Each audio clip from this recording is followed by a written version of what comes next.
बहुत पुराने जमाने की बात है, जब दुनिया अभी उतनी थकी नहीं थी जितनी आज है, जब दरख्तों की जड़ें जमीन के दिल तक उतरती थी और नदियां अपने किनारों से बातें करती थी।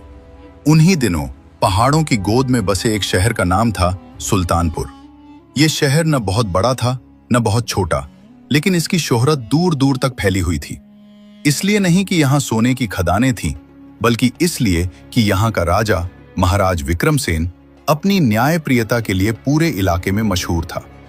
लोग कहते थे कि विक्रमसेन के दरबार में झूठ की हिम्मत नहीं होती और अन्याय के पांव नहीं टिकते। उनकी आंखें जब किसी के चेहरे पर पड़ती थीं, तो वो चेहरा अपनी असली कहानी खुद बयान कर देता था।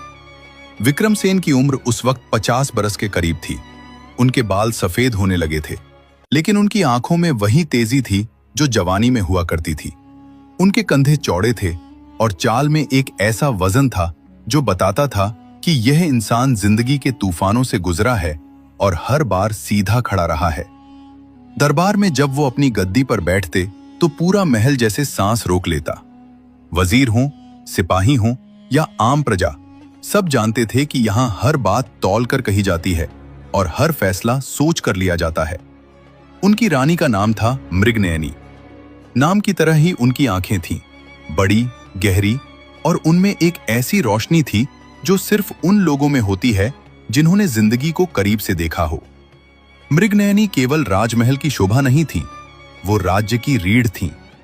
जब भी कोई मुश्किल फैसला आता, विक्रमसेन अपनी रानी से राय लेते, और मृगनयनी की राय हमेशा ऐसी होती थी जो न सिर्फ आज का नहीं बल्कि आने वाले कल का भी सोचती थी।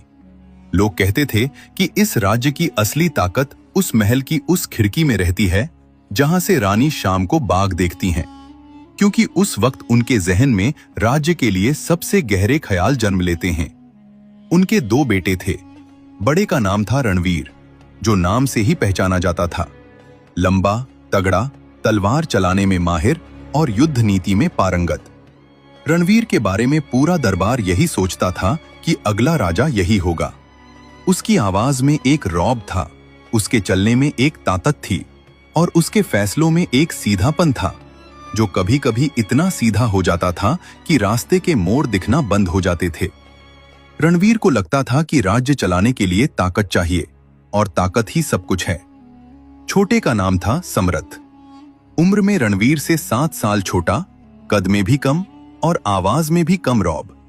लेकिन समरथ की आंखें देखने वाली आंखें थीं। वो जब बाजार जाता तो उन लोगों को नोटिस करता जिन्हें कोई नहीं देखता। वो बुढ़िया जिसकी झोली